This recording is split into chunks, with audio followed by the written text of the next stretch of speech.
오늘 이 시간에는 예레미야 29장 11절부터 14절까지 있는 말씀을 통해서 내 생각의 끝에서 하나님의 목적지를 바라보라, 내 생각의 끝에서 하나님의 목적지를 바라보라 라는 제목으로 하나님의 말씀을 이 시간 함께 나누도록 하겠습니다.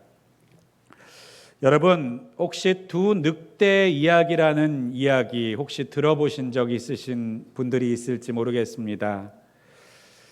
이런 이야기예요. 미국의 체로키 인디안 할아버지가 손자를 가르치고 있습니다.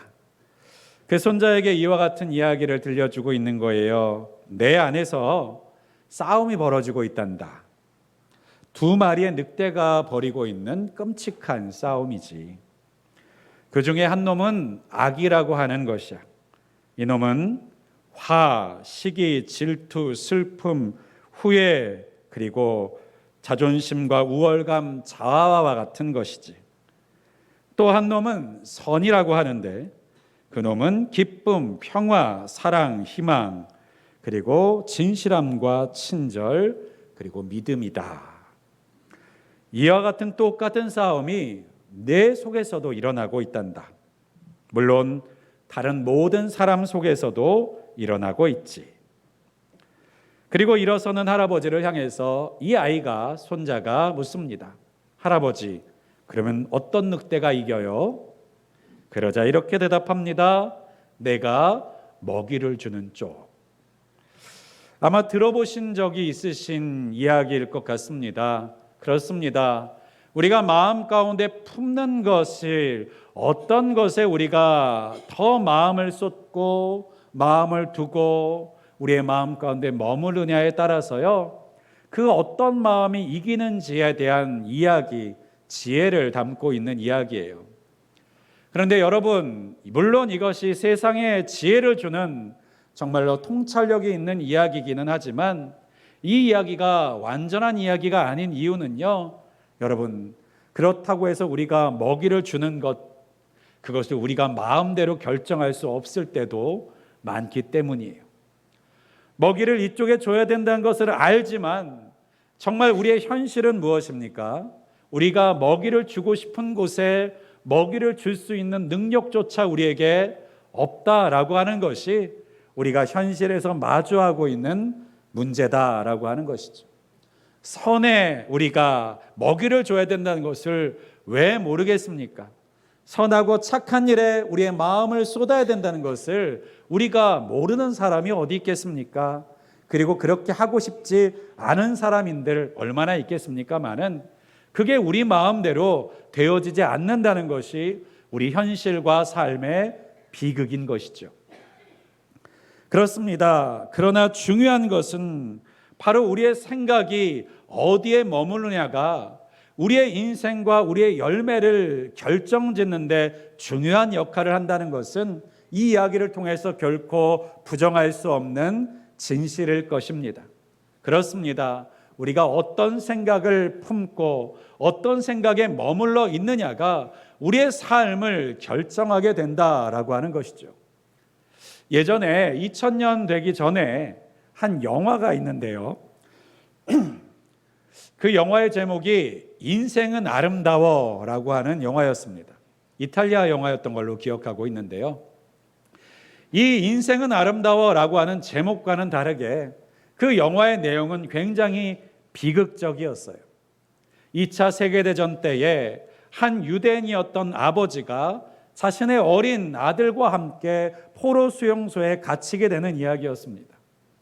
그런데 그 포로 수용소에서 그 아버지는 유쾌했던 사람이었고 또 자신의 자녀에게, 아들에게 이 비참한 상황들을 있는 그대로 받아들이며 고통스러워하기보다는 이 상황들을 그리고 쉽게 그리고 너무 두려워하지 않게 잘 넘기를 바라는 마음에 이 아이에게 이렇게 이야기합니다.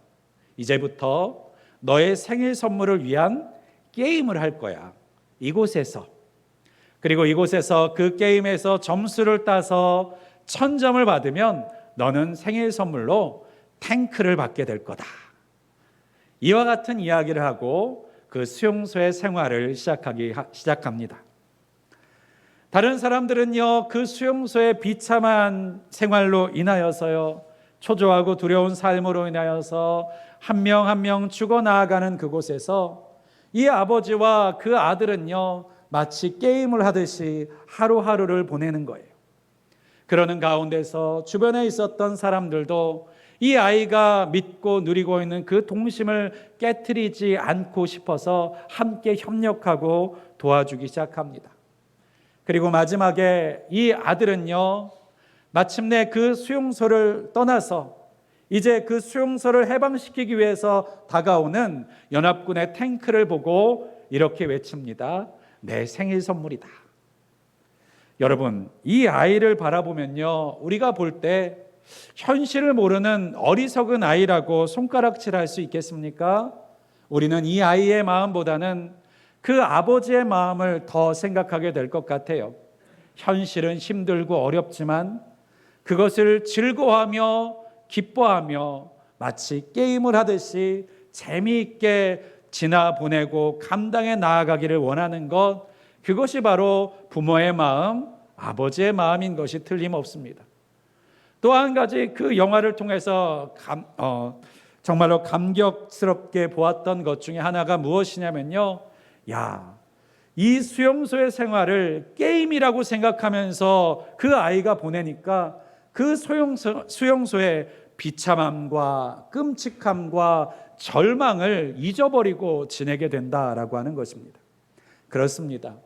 우리가 어디 있느냐가 중요한 것이 아니라 우리가 어떤 마음으로 그것에 거하고 있느냐가 중요하다라고 하는 것이죠.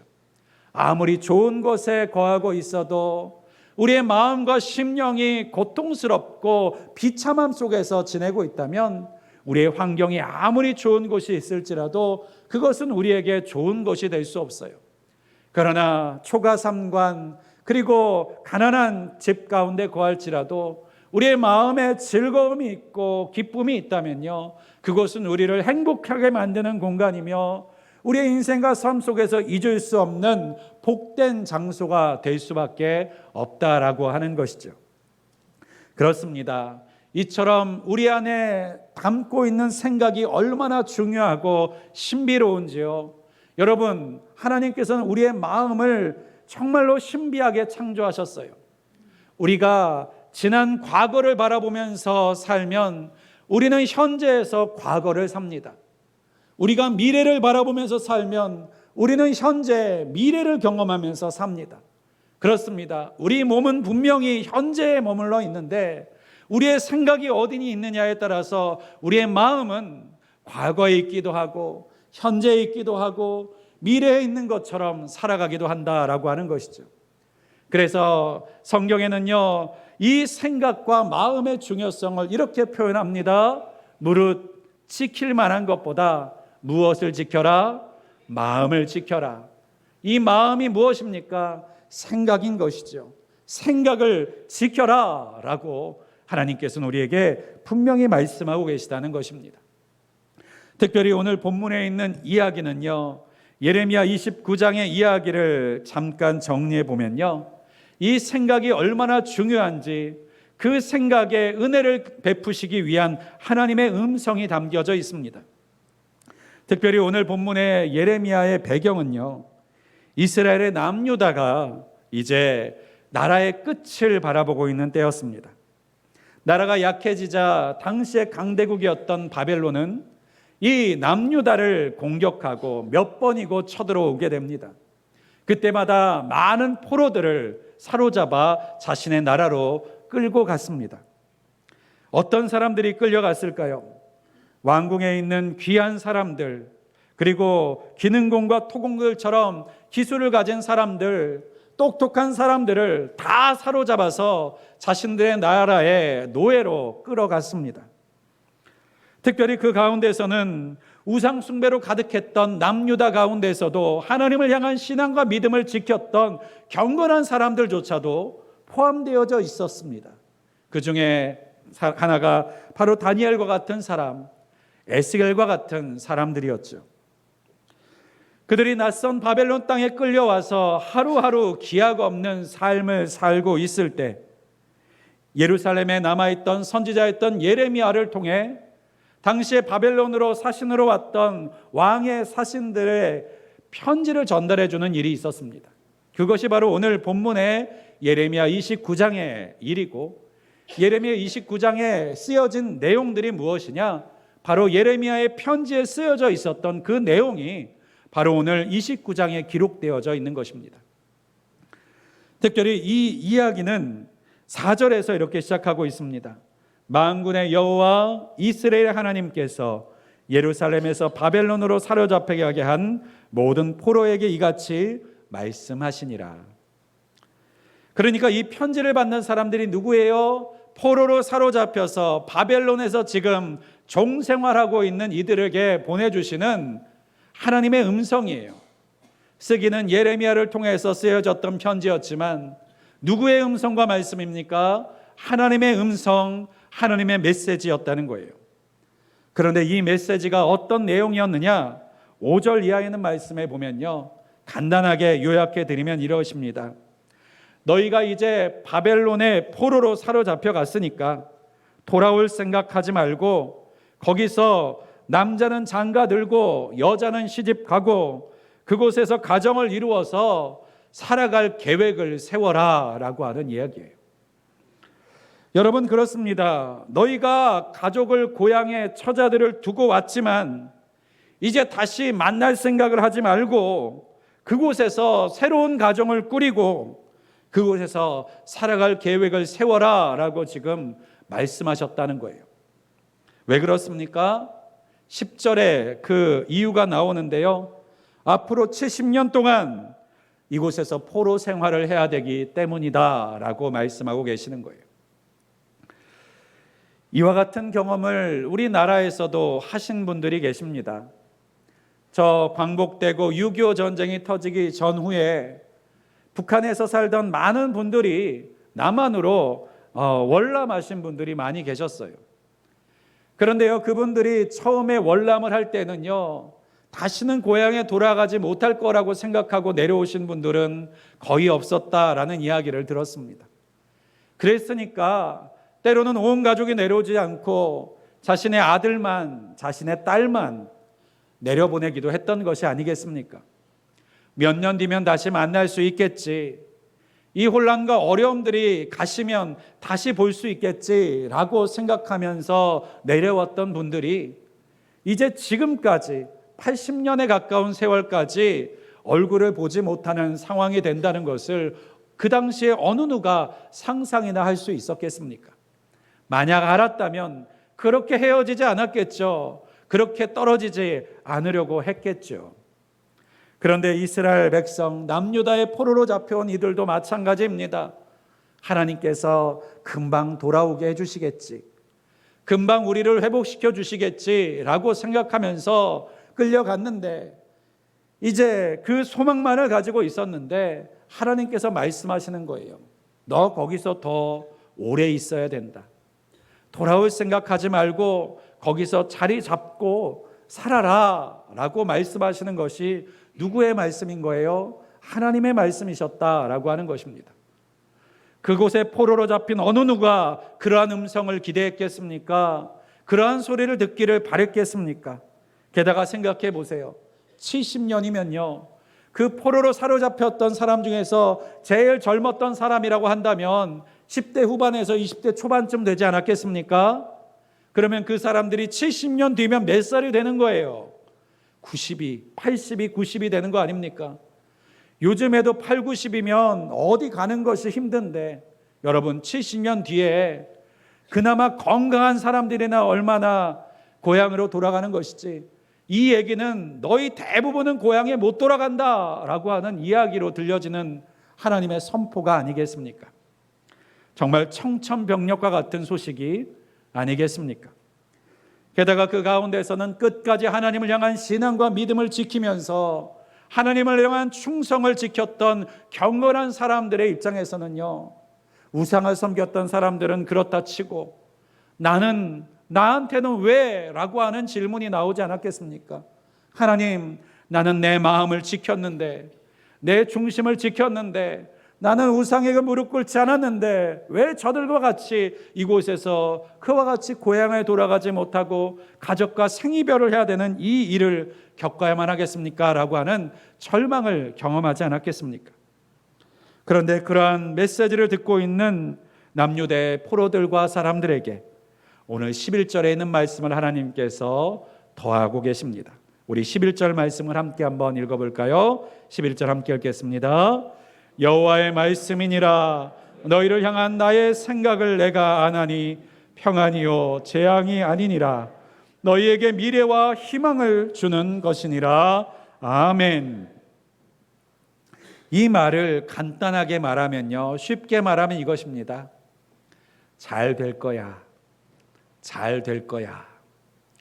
네가 당하는 모든 일은 너의 미래와 희망을 열기 위한 일이야 라고 말하고 계시는 거예요.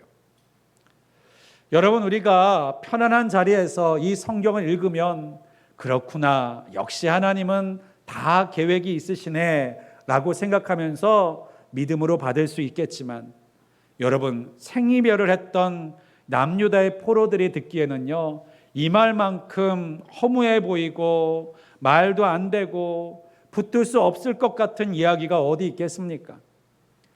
당장 내가 생이별을 하고 이제 고향으로 돌아가지 못하는 너무나도 끔찍한 얘기를 들었는데 하나님은 그 말씀 뒤에 이렇게 이야기하는 거예요. 괜찮을 거야. 잘 될 거야. 너네들이 여기 있는 것은 너희의 미래와 희망을 열기 위한 나의 생각과 방법이야 라고 이야기하고 계시면 그 말이 누가 고지곧대로 들리고 그것을 누가 고지곧대로 믿을 수가 있겠습니까? 하나님인들 모르셨을까요? 출애굽에서 40년 동안을 원망불평하는 소리를 들어오셨던 하나님께서 이 말을 하면 포로로 잡혀간 남유다의 백성들, 그들이 뭐라고 하나님께 원망하고 불평하고 소리 지를지 왜 하나님이 모르셨겠습니까마는, 그럼에도 불구하고 하나님께서는요, 이 모든 일들이 일어난 뒤에, 이루어진 뒤에 이거 다 내가 한 거야 라고 이야기해 주시는 것이 아니라 아무것도 손에 잡히지 않는 그 시작점, 출발점, 밑바닥에서 잘 될 거야 라고 이야기해 주고 계시는 거예요. 사랑하는 여러분, 때때로 우리는 어려운 일을 당할 때 우리의 주위에 있는 이웃들이 이와 비슷한 이야기를 하는 것을 들을 수 있습니다. 잘 될 거예요. 사업이 망했어요. 부도가 났어요. 이제 길바닥에 내어 쫓겨나게 됐어요.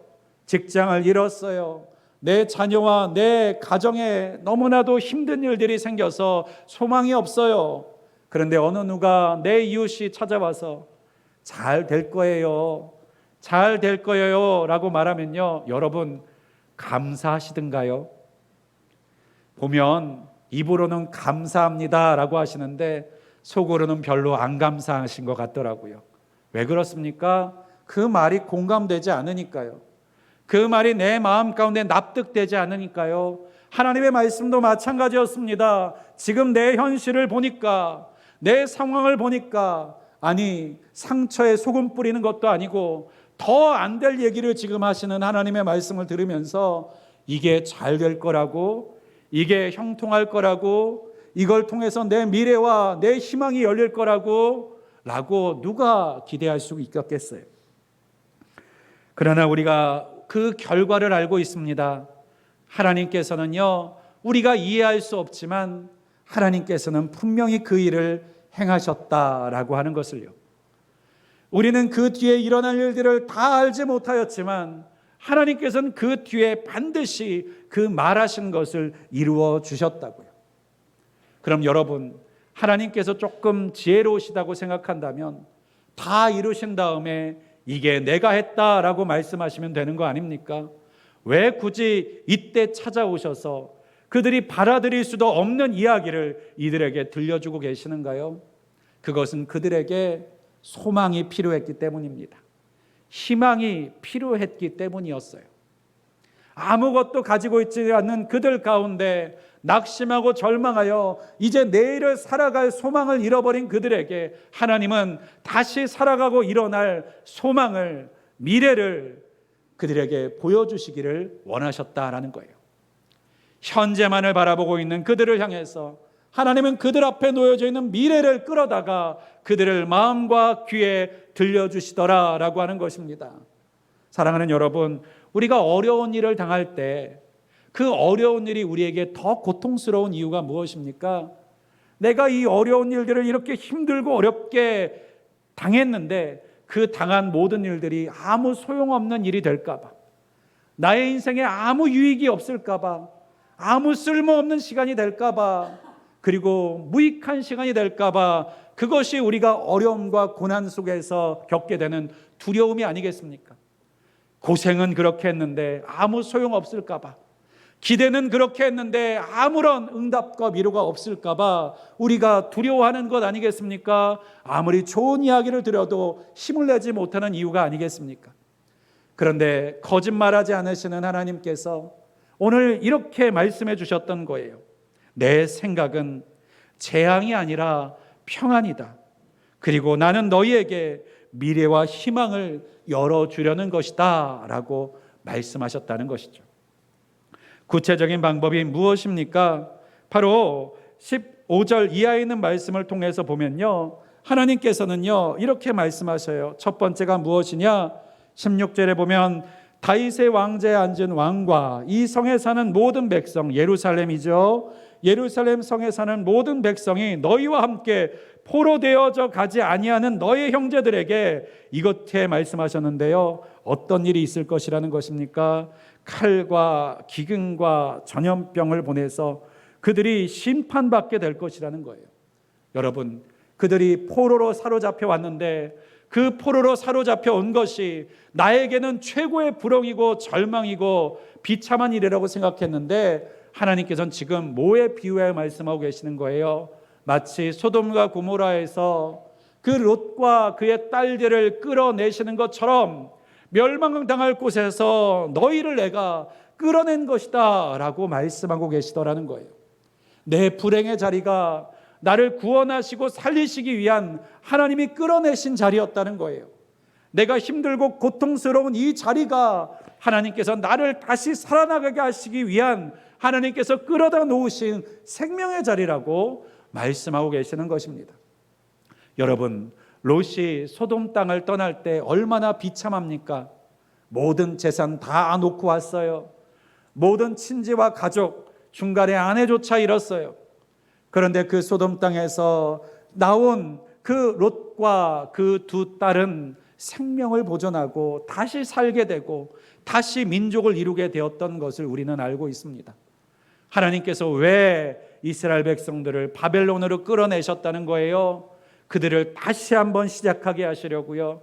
다시 한번 살리시려고, 다시 한번 그들을 통해서 하나님께서 이루시고자 하셨던 하나님의 나라를 그들의 손을 통해서 다시 세우시려고 그들을 끌어내셨다라고 하는 것입니다.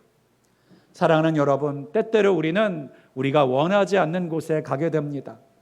우리의 인생은 내가 원하는 곳만 갈 수 없어요. 내가 원하지 않는 곳에 머무를 때도 있습니다.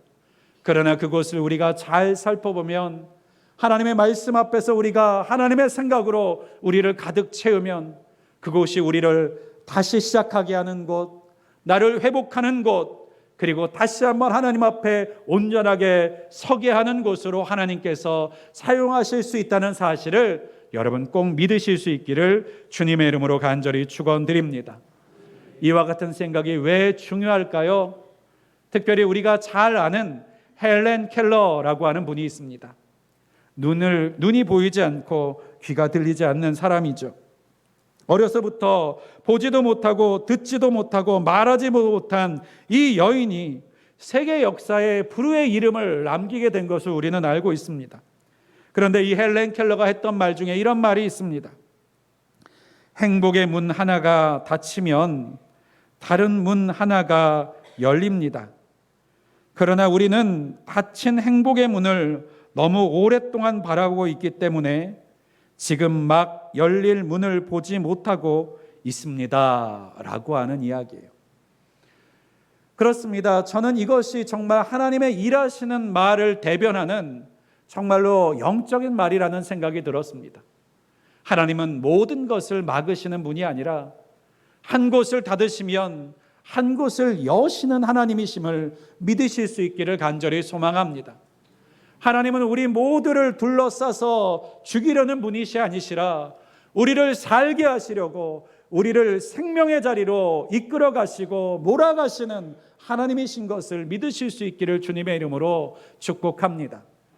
세상의 문화는, 세상의 사람은, 세상의 권력은 우리를 이용하는 자리로 몰아가고 우리를 멸망하는 자리로 몰아가고 우리의 것을 빼앗는 자리로 몰아갈 때가 더 많지만 하나님은 우리를 살리는 자리로, 회복되는 자리로, 우리를 다시 일어설 수 있는 자리로, 하나님 앞에 충만할 수 있는 자리로 몰아가시는 하나님이신 것을 여러분 꼭 기대하고 믿으실 수 있기를 간절히 소망합니다. 그렇습니다. 기도하는 사람에게도 마찬가지가 아닙니까? 여러분, 우리가 기도할 때 막혀져 있는 것처럼 경험될 때가 있어요. 신앙생활할 때도요, 막혀져 있는 것처럼 우리의 인생과 삶이 가로막혀 있는 것처럼 여겨질 때가 있습니다. 저도 예전에 그 청년 때에 하나님께서 저를 부르시는 콜링을 경험했을 때 가기 싫어서 있었는데 그때 저의 앞길을 가로막으시는 하나님을 경험한 적이 있었어요. 이 경험이 어떤 경험인지 압니다. 뭘 해도 안 되는 것 같고 내가 계획하는 모든 것들의 사방이 다 막혀져 있는 것 같아서 아무것도 해도 소용없을 것 같은 상황들을 만들어 가시는 그러한 것이요. 그런데 여러분, 그 속에서 제가 보았던 것은 무엇입니까? 한 군데는 열어놓으시더라고요. 내가 가야 될 길, 하나님께서 열어놓으신 길만은 열어놓으셔서 내가 다른 것을 선택하지 못하고 그것을 선택하실 수 있도록 나를 몰아가시는 하나님의 손길을 저는 그곳에서 경험했던 기억이 있습니다. 그렇습니다. 하나님은 모든 것을 막아놓지 않으십니다. 막혀져 있는 것처럼 여겨진다면 기도하면서 무엇이 열려져 있는지를 찾아보실 수 있기를 주님의 이름으로 축복합니다. 하나님은 하나님의 일을 합력하여 선을 이루시기는 하나님이시지만 그래서 우리의 인생과 삶 속에서는 반드시 열려져 있는 문이 있다라고 하는 사실을 기억하시기를 바랍니다. 왜 열려져 있지 않는 것 같습니까? 내가 가고 싶은 문만 쳐다보고 있으니까요. 내가 생각하는 문만, 계획하는 문만 쳐다보고 있으니까 닫혀져 있는 것처럼 여겨지는 것입니다. 여러분, 열려있는 문을 찾으십시오. 기도하면서 하나님이 열어놓으신 길을 발견하시는 저와 여러분 되실 수 있기를 주님의 이름으로 간절히 축원을 드립니다. 그렇습니다. 하나님은 마치 사방에 둘러싸여 막혀져 있는 그 한가운데서 길을 여시고 미래와 희망을 여시는 하나님이심을 여러분 꼭 기억하실 수 있기를 간절히 소망합니다. 하나님께서는 언제나 우리에게 미래와 희망을 주시기 위해서 일하시는 분이세요.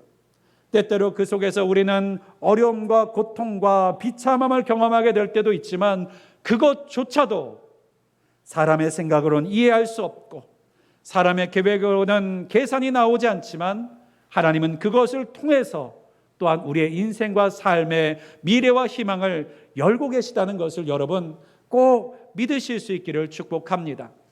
여러분, 여러분의 인생 속에서 만약 몸 안에 암세포가 있다면 어떻게 하시겠어요?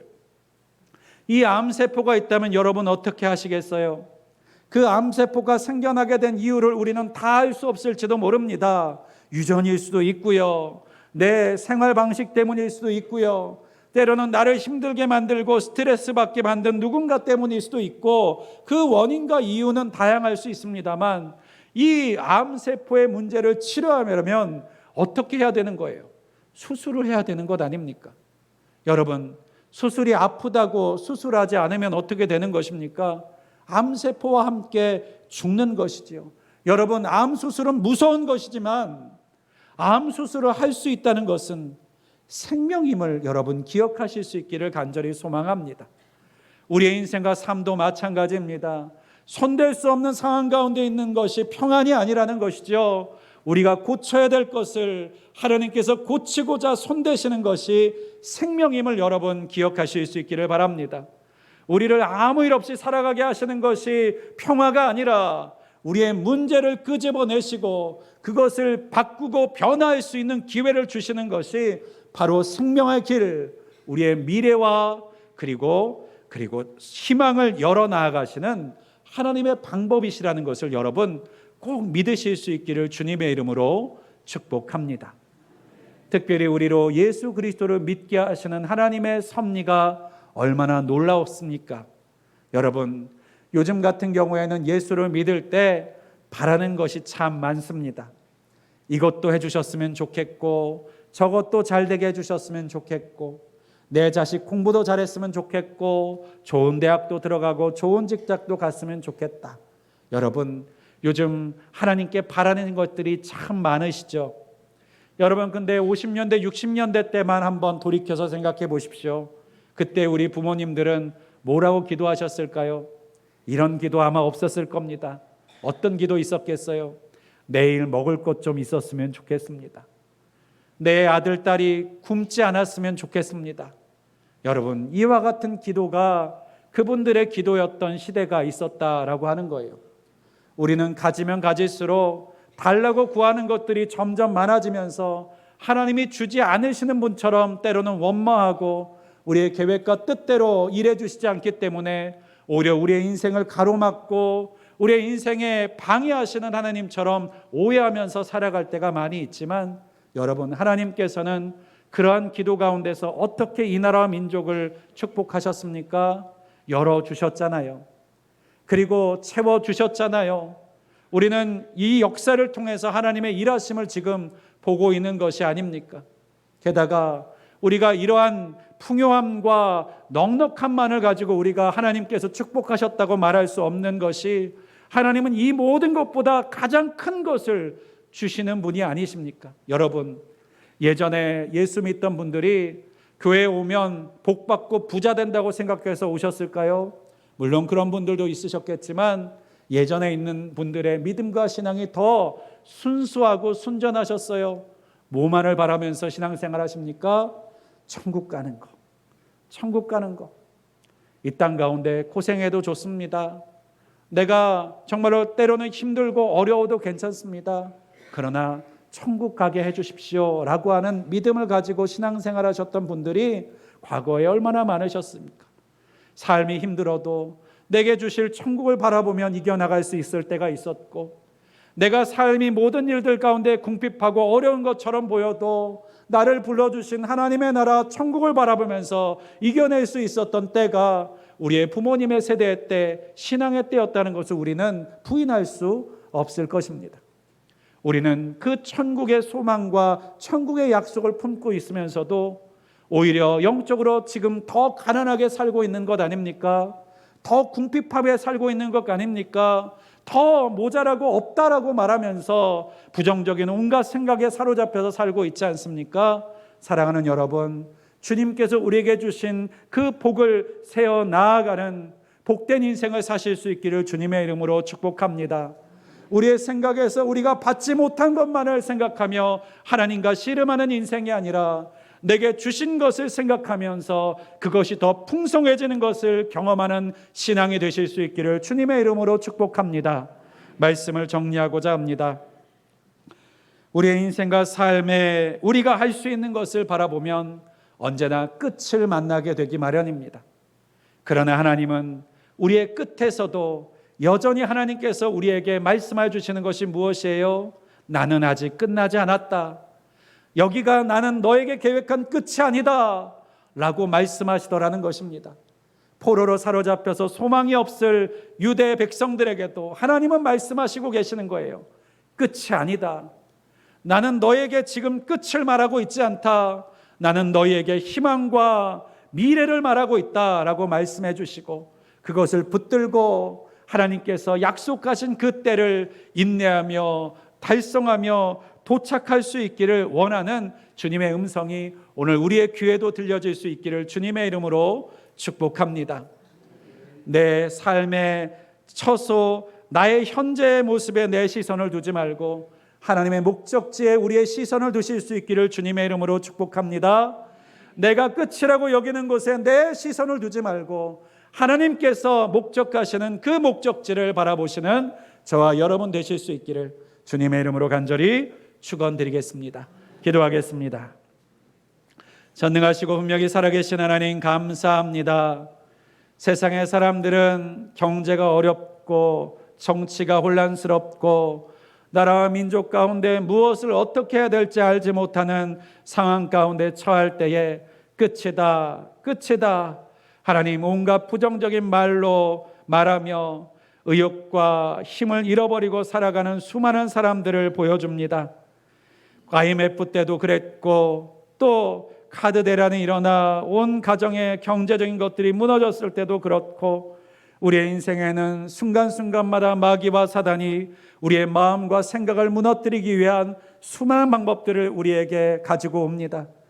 오늘 그러나 우리 주님께서는 우리에게 말씀하여 주십니다. 나의 생각은 평안이다. 나는 너에게 미래와 희망을 열어주려고 한다 라고 말씀하시는 주님의 음성이 오늘 우리에게 들려주시는 하나님의 약속, 하나님의 선포, 하나님의 언약이 될 수 있도록 도와주시옵소서. 그래서 우리의 마음을 낮추고 무너뜨리는 세상의 말과 시선에 우리의 마음과 생각을 두지 않게 하여 주시고 우리가 지금을 살아가나 하나님의 약속을 바라보며 사는 자가 되게 하시고 사람의 힘의 끝을 바라보며 사는 자가 아니라 하나님의 목적지를 바라보며 사는 믿음의 사람들 되어줄 수 있도록 도와주시옵소서. 이 모든 말씀 우리 주 예수 그리스도의 이름으로 간절히 기도하였습니다. 아멘.